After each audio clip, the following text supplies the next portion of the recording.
Good morning! Hayaka and I were just talking about you. Is Chevra still not joining us today?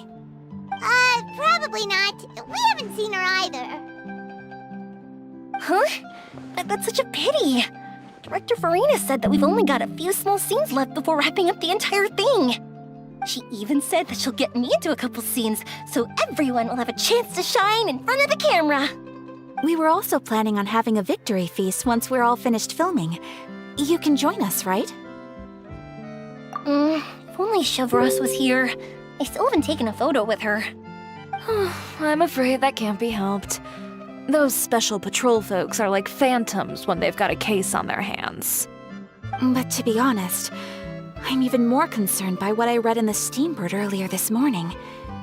It said that the killer in the murder case was none other than the author of the Two Musketeers. Oh yeah, I heard about that too. He came forward and confessed his crimes, but gave no explanation as to why he pulled the trigger. We didn't know about this case at all when we joined the film. Is it going to affect the reception of our work? From a pure publicity standpoint, this will draw a lot more attention to our film. I have to say, though, that no director can be perfectly comfortable with garnering attention through means other than artistic skill. To be fair, I feel like that ship sailed the moment you allowed yourself to be named as the director on our posters. It's not my fault that I'm super popular. What was that saying again? My popularity has, Sunk to an all-time low? spread to the four corners of Tibet.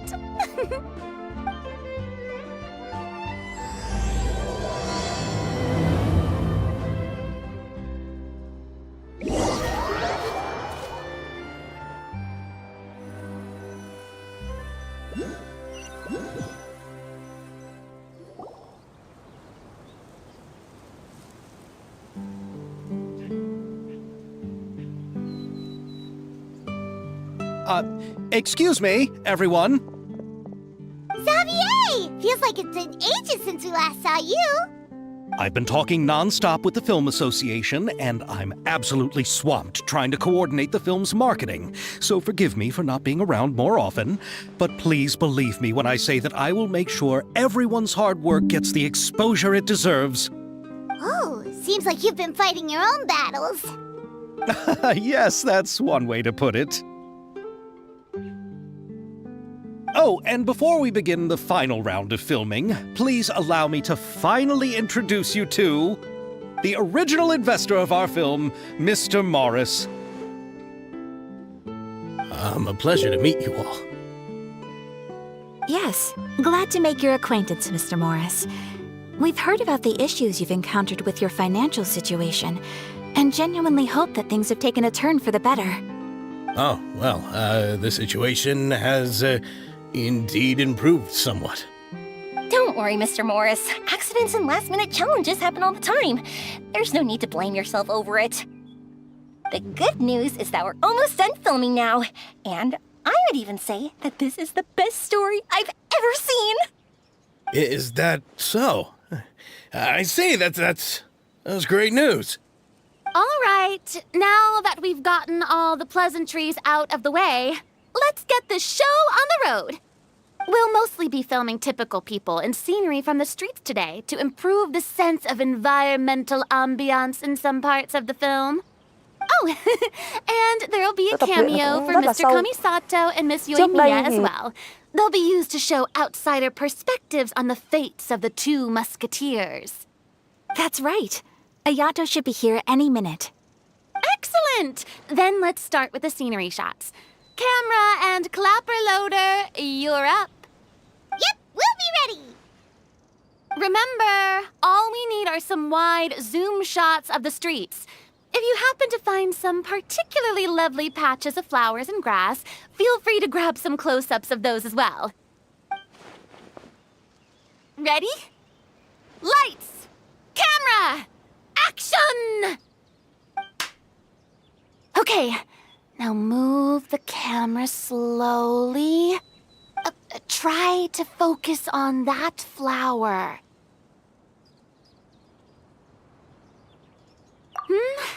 What's wrong? Just adjust the focal length a bit. Something the matter? Huh? But wasn't it working fine for all the days before? Veronique, can we try a different camera? No problem. How about this one? All right, let's give it another try. Lights, camera, action!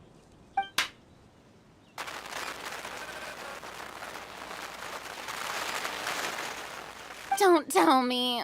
This one is broken too. Veronique, do we have any other spare ones we can use? I'm afraid we only brought these two today. What? Then go find a workshop to get them repaired right away. Oh, and you too, Bono. Go find our spare camera in the warehouse and bring it back to the set. On it. Greetings, everyone. My apologies for the delay. Is something the matter, Ayaka? It seems like there are some issues with the filming equipment today. We're stuck for the moment. I see. Well, let's not just stand here twiddling our thumbs. Actors, to the makeup booth. We'll start on the next scene as soon as we get a working camera. The people at the workshop told me that the part which holds the lens in place seemed to have fallen off. That's super strange. It was perfectly fine just yesterday. Well, no time to dwell on that now. Let's get back to filming. Ahem! Quiet on set! Places, everyone! Lights! Camera! Action! By the way, have you heard about that recent murder case? Yes, I have. It seems that they've caused quite the commotion in the city. I heard that the chief of the guards is so mad about not catching the culprit that he's about to explode. Oh? I find that quite hard to imagine, considering how he already looks most days. Director, we have a problem. Oh, we're in the middle of a take! Couldn't you wait until we wrapped up this scene? No, Director, our film, all the finalized film that we've been keeping in the case has disappeared. Oh, wait, well, what did you say? Mr. Bono, please take me to where the film was kept right away. I'm coming too. No, Yoimiya, you have to stay here. Oh. Okay, listen up. Everyone who's not working on this current scene can go with Bono to look for the film. Everyone else, stay put and wrap up the scene. Unbelievable. How could all these problems happen in just one day? We're back. How did it go? Did you find the film? We found it in the sewers. Huh? In the sewers? Is the film still okay? We discovered it just in time, so we should still be able to salvage it. The others are checking now to see if we lost any specific scenes. Oh, you scared me for a moment there. I nearly thought we had lost everything.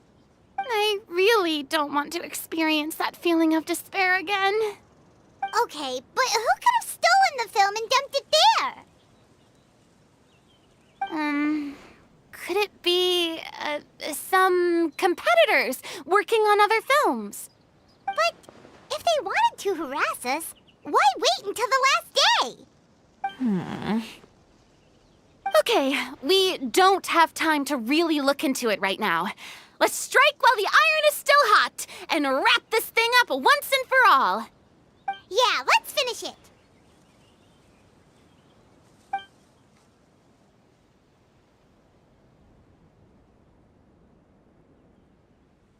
I would like to officially announce that our entry to the festival, The Two Musketeers, has now concluded filming! Paimon is spent. It's so late already.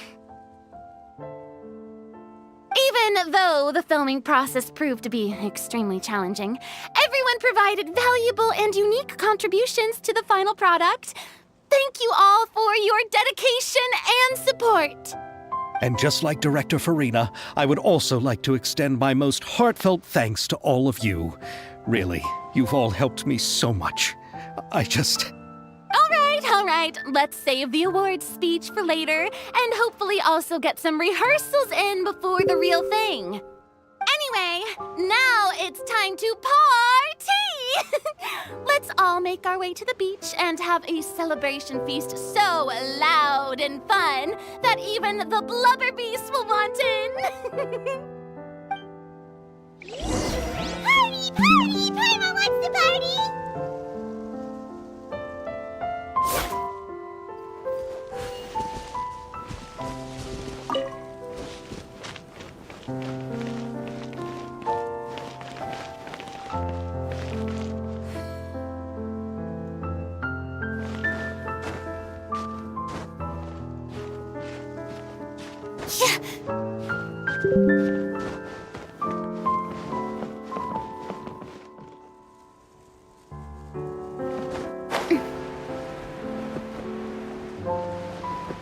Whoa, this place is hopping.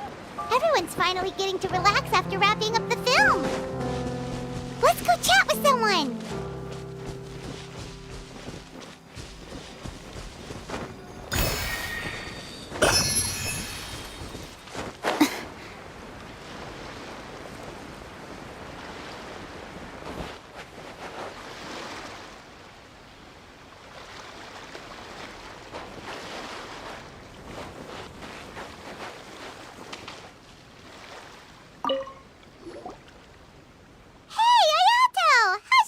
Going?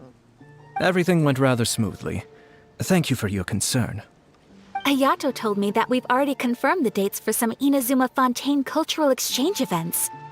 So the next time we visit, we'll be doing so in our capacities as the representatives of the Yashiro Commission. Oh, that's great! Then maybe Paimon will be able to find Fontaine detective novels in Inazuma from now on! Oh, wait, wouldn't Yaimiko get upset if that happens?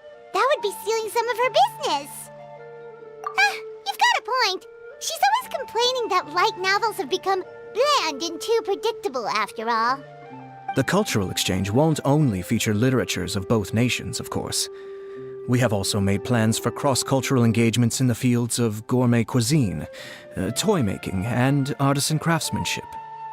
Whoa! Paimon's getting super excited now! When the time comes, be sure to visit and participate in all the events.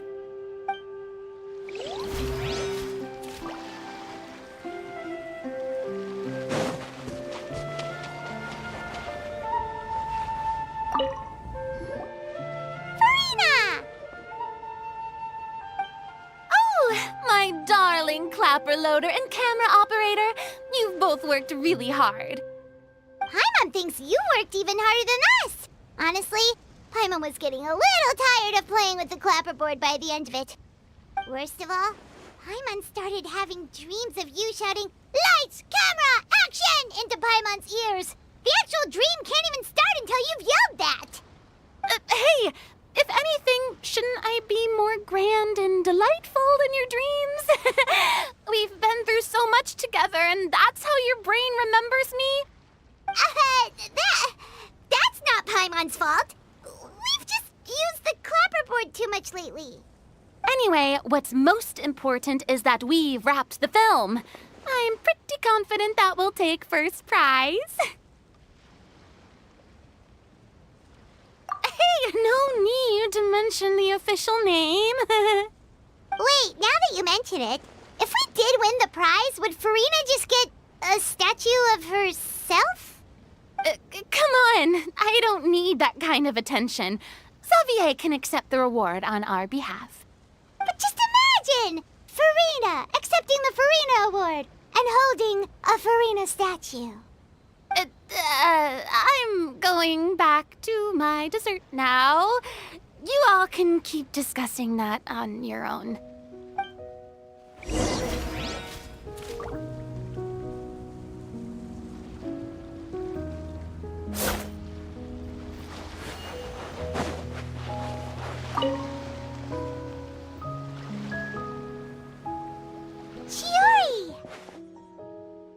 Hey, you two.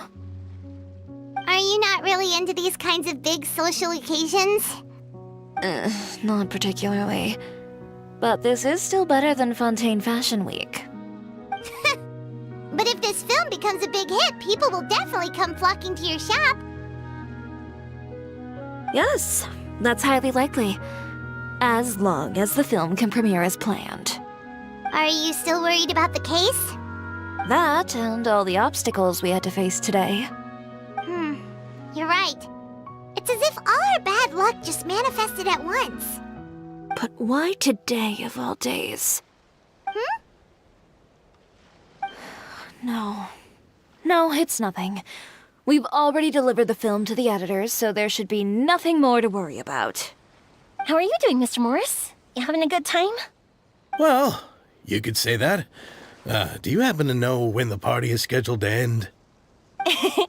Judging by how much fun everyone's having, I'd say probably not until well after midnight. Is there something that you still have to take care of at home, Mr. Morris? Oh, well, I'm just not a late night person, so I might take off shortly. Oh no! Silly me. I almost forgot something super important. Oh, what is it? I prepared a whole batch of fireworks for the party, but I forgot to bring them over from the warehouse. Fireworks, you say? Well, that's, truly a pity. Sorry things didn't go as planned. Could you help me carry them over, Mr. Morris? I won't be able to fetch all of them by myself. Me? Are you sure that you can't find anyone else? I just wanted to make this a surprise for everyone. The warehouse isn't far from here. We'll be there in no time. Pretty please, Mr. Morris. These are some of the best fireworks I've ever made. So I also want you to see them before you leave. They're stunning. I promise that they'll be a once-in-a-lifetime experience that you'll never forget. But... It's okay. Just come with me. If we're sneaky enough, nobody else will see us leaving. All right. The warehouse is right over here. I moved the fireworks there in advance, so it shouldn't be too much work bringing them back. It's still a ways away from the party. Sorry about that, Mr. Morris. It's probably because I'm used to carrying fireworks all the time, so it doesn't feel like a lot of work to me.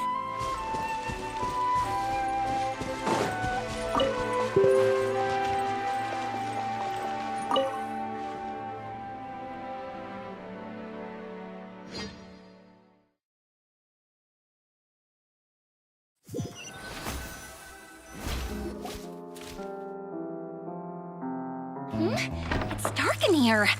Wait here, Mr. Morris. I think the light switch should be somewhere over here. Why did I have to get roped into this? What was that?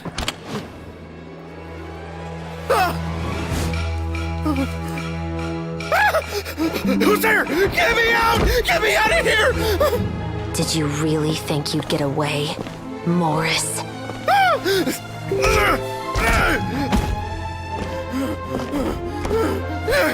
You've got the wrong guy! It wasn't me! I'm not the killer! You know, Eliza died a far more heroic death than this. She fought your assassin to the end, to save the children she had hidden beneath the floorboards.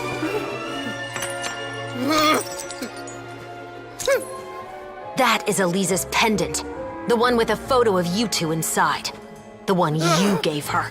Ring any bells? It's a fake! It has to be! There's no way! No way your assassin didn't destroy it, you mean?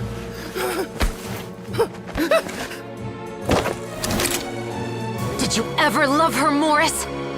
Or was killing her always the plan? No, please. Listen to me. I told Eliza to keep us a secret. I paid her plenty for her silence. I never thought she'd keep the child. Everything was gonna come out, and I had no choice. She'd force my hand. No! I'm begging you. I have money. Just name your price, please. You can keep your Mora, and you can go to hell.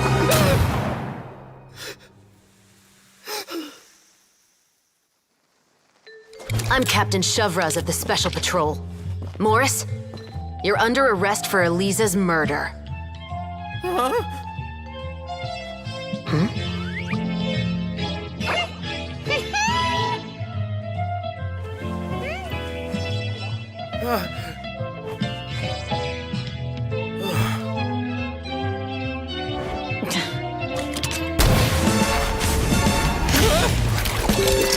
You're under arrest too, prop manager Veronique. Or perhaps I should call you the Second Musketeer.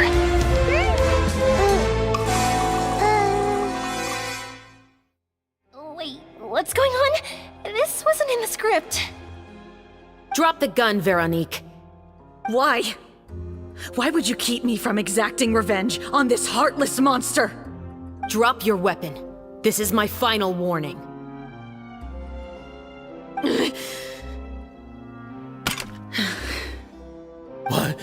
What is going on?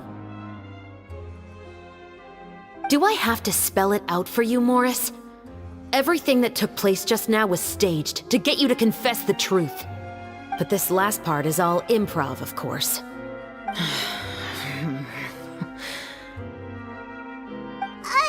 Chevrolet, you told us you wanted us to help you stage a play. You never said anything about the Second Musketeer. It's because even I had no way to confirm my theory until now. Thank you for your performance, Yoimiya. Could I trouble you to go and bring in the other Special Patrol members? They should be on standby just outside. Oh, and please tell the other cast members not to worry about us. We'll be rejoining them shortly. On it!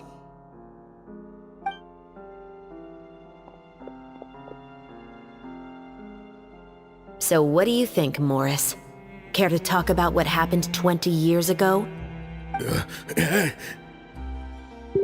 My patience is limited, you know. Don't force me to take you back to the interrogation room. I'd wager that you wouldn't last for more than a minute in there. With the recording we made, you have no chance of winning in court. Cooperating with us now is the most practical move. All right. I'll talk. I hired an assassin to murder Eliza. She once worked as a maid on my family's estate.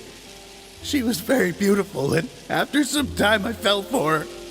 We kept our relationship a secret and carried out an affair for some time, but it wasn't long before she became pregnant. And if my parents ever found out, they would have stripped me of my inheritance and status, driven me out of my home. I also didn't expect Eliza to insist on bringing the pregnancy to term. She even asked me to leave my family and travel far, far away with her. She believed that you were truly in love with her. I didn't have a choice. I gave her a large sum of mora, told her to leave the family and to get rid of the baby. But then years later, she sent me a letter. There were photos of 2 children, and she even asked if I could find some time to visit them. Huh? 2 children? Paimon thought Baptiste was the only... you mean... Even if she had the children against your will, you could have just ignored the letter entirely. Why kill her? I had just gotten engaged to be married to an heiress from another wealthy family. So if anyone were to find out about Eliza, my life would be completely ruined. I didn't have a choice. No, you always had a choice. You just made the wrong choice. Again. Do you know how it feels to watch your mother be killed right in front of you? My brother and I were hardly even school age yet. We were hidden beneath the floorboards, grasping each other's hands like a lifeline. We were so terrified that we didn't even know we could ever take a breath. All we could do was to watch Mother try to fight back, and then collapse to the floor. Even after the assassin left, we were still too terrified to leave our hiding spot.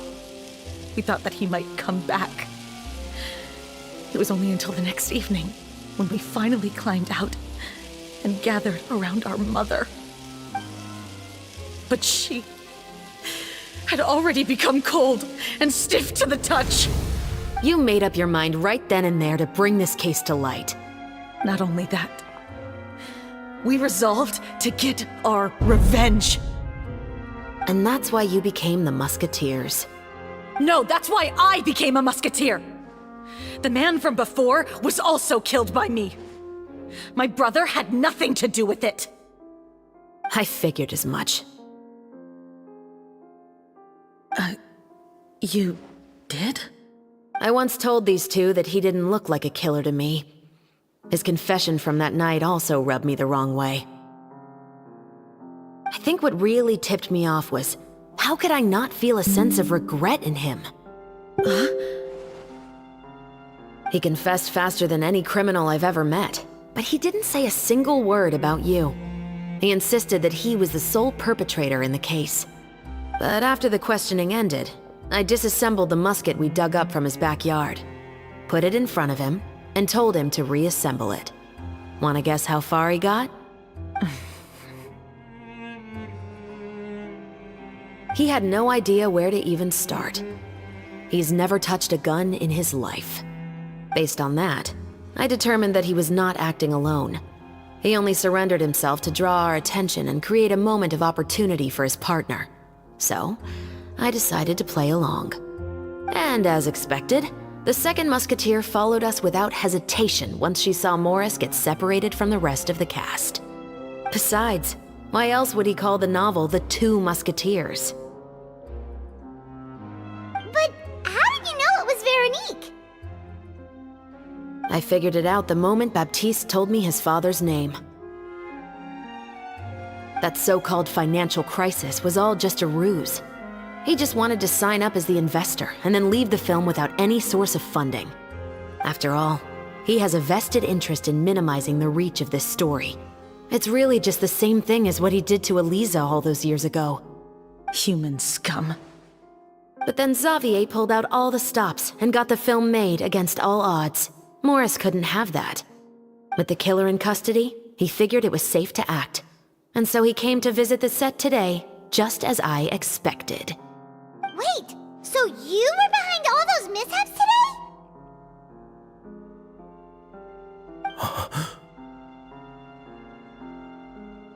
As for the identity of the second musketeer, I assumed they'd probably stay close to Morris and look for an opening. And if they already knew that Morris was the film's investor, then that narrowed the list of potential suspects as well. Furthermore, being the props manager would allow the culprit to avoid scrutiny by purchasing mechanical parts in the name of the crew. With that hypothesis in mind, I went back to check Baptiste's orphanage adoption records. Guess whose name I saw on the same page, just a few lines from his. My brother. He trusted you. As in, he trusted me to perform the deed on his behalf? He trusted you to stand on the side of justice. I am. I thought you could do it as well. Oh, the look on your face when you told him to go to hell. I really thought you'd put a bullet in his brain. You know what he has done. Are you telling me that you'd rather see him spend the rest of his life living like a king in the fortress of Meripede? I will never be able to forget the feeling of my mother's cold, lifeless hands. And you would call this ending fair? Is this what you call justice? I won't lie, Veronique. I did hesitate when your brother first told me about the truth. I wondered. I agonized over whether I should really put a bullet in his head. So why don't you? Because that should never be how justice is carried out in this world. Perhaps, to you, justice is simply reciprocated. An eye for an eye, and a life for a life. But everyone has their own understanding of justice. If everyone were to pursue their own definition of it, there would be no more order in this world. Today, you'll kill Morris, and tomorrow, his children may come for you. The world cannot render judgments based on a desire for revenge. That will only lead to a cycle of revenge, as well as the destruction of order and civilized society. Fontaine is founded on a set of laws and a standardized code of justice. That is why we are the nation of justice. But with all that said, I will promise you this. Morris will not lead a cushy life in the fortress of Meripede. Chevros, the rest of the Special Patrol is here. Thank you so much, Yoimiya. Letelier, Terena, please take them away.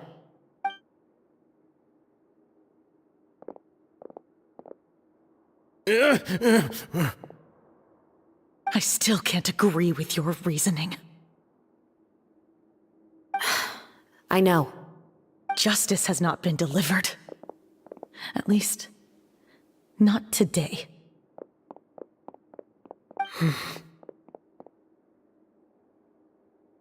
Chevros. Let's go. We should give an explanation to the crew. Thank you for your concern. I'm fine. I'm just thinking about the things in life that have driven people to take justice into their own hands.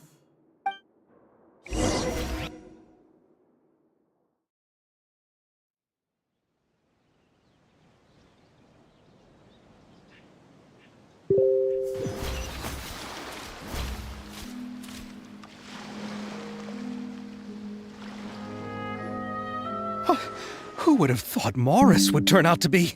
I'm at a loss of words. How could he have done something like this? I'm just glad that you're all safe and sound. Who knew that such a labyrinth of cases would be behind this story? Well, what should we do now? We have a finished film, of course, but should we still go ahead with the premiere? What do you mean? Shouldn't you be even more motivated to spread the word now that you've learned the truth? Chiori is right. I'd also like more people to see this story for themselves. But the real ending of the story seems to have deviated somewhat from the one in the script. Is that still acceptable to you, Miss Chevros? The call is yours. We still have time to reshoot an ending if that's what you'd like. No, it's fine as is. I like what we have for the catharsis. Romanticism is what gives works of art their appeal. Fiction is able to explore means of restitution that could never work in real life. Just like the real world, the world of stories also has its own set of rules and justice. These different possibilities are what initially drew me to reading in the first place. Sounds good to me. I support your decision. What about Veronique? Will she be okay? She will soon face her judgment alongside her brother and Morris.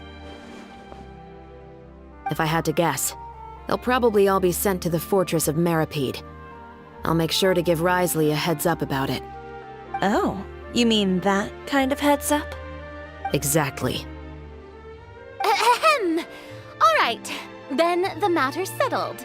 Now that everything's been taken care of, there's no reason for us to keep looking all gloomy and grumpy. Let's get back to the feast and enjoy each other's company. We'll be starting the post-production process tomorrow. You should join us, Chevros. You missed the first few hours of the party, didn't you? All right. Count me in. Then I'll wait for you over there. There's still some good news that I'd like to share with Chevros. Traveler, Paimon, could you wait for me by the sea after the party ends? I'd like to go on a brief walk with the two of you. Thank you very much.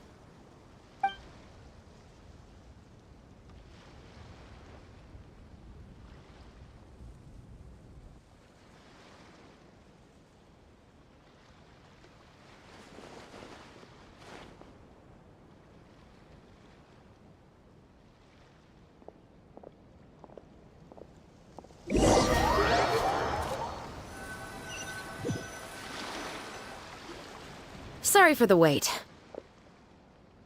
Oh, we weren't waiting long at all. Is there something else you wanted to tell us? No, I don't have anything new to share.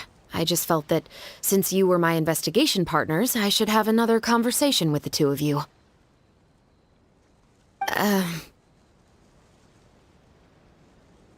Traveler, how would you have responded to Baptiste's request if you were in my shoes?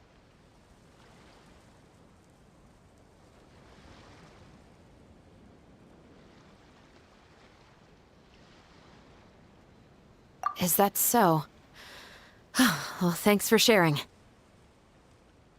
When I was young, my father often took me here to swim. We'd come rain or shine, even when it was freezing cold. He told me that swimming was the best activity to train one's strength of will. You could never give up before reaching the shore, especially when the water was cold. Oh? Why's that? Because the moment you give up would be the moment you die.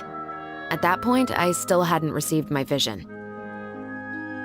One winter, the chilly wind felt almost like knives on my skin, and the seawater was so frigid that it numbed my toes the moment I stepped in. I cried and begged my father to spare me from having to swim across, but he wouldn't listen. He used to be a member of the Special Patrol as well. You could say it was his way of educating his children. That sounds awful. When he saw that I wouldn't stop crying, he just picked me up and tossed me into the icy water. The bone-chilling cold took away my senses. I couldn't feel anything but fear and rage.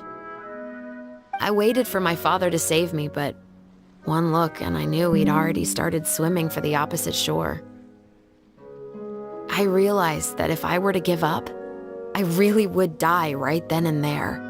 I used all of my strength to try and catch up to my father. Those few minutes felt longer than my whole life up until that point. I did, however, make it to the other side. I've never felt afraid about anything in my life after that, nor have I ever cried again. That way of teaching would have never worked on Paimon. Yeah, I don't think that was the right method for anyone.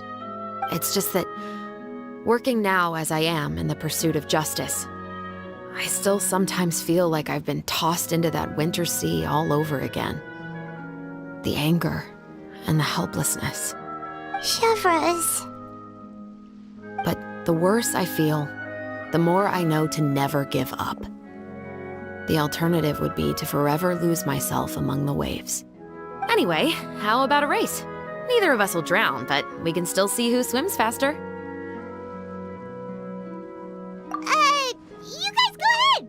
Paimon will grab the clapperboard to mark the start of the race.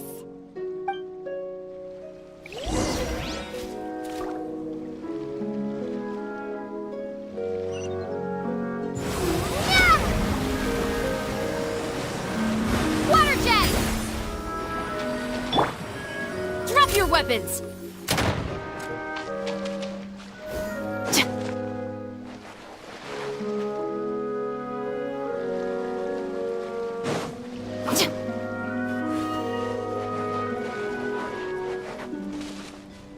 Stop right there!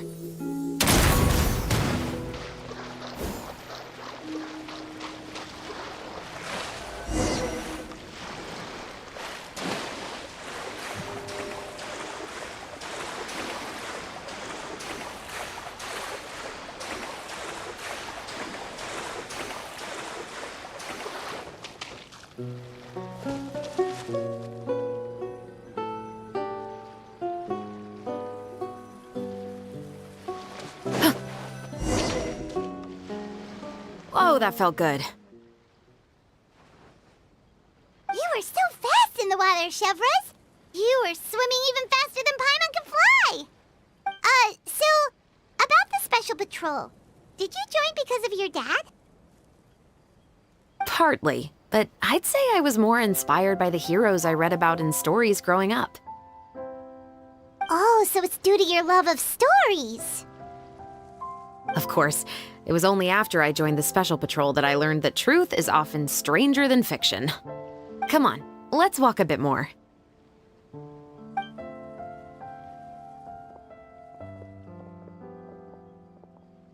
To be honest, I do sometimes question whether the decisions I make are the right ones. But I know that no matter what, I must keep swimming. Because the only thing I've got my eyes on is the shore in the distance.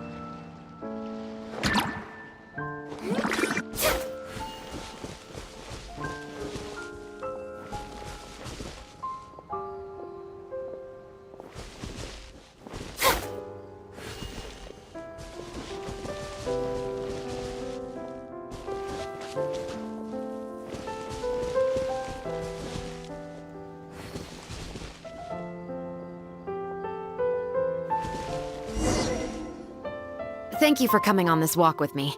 I feel a lot better after getting all that off my chest. Huh. We're nearly back at Baptiste's house. Huh, you're right. I didn't realize we were so close. He really did plant a lot of flowers. It's just like how he described it in the story. Huh? Wait. Paimon, Traveler, look! The rainbow roses in the garden. They're in full bloom now.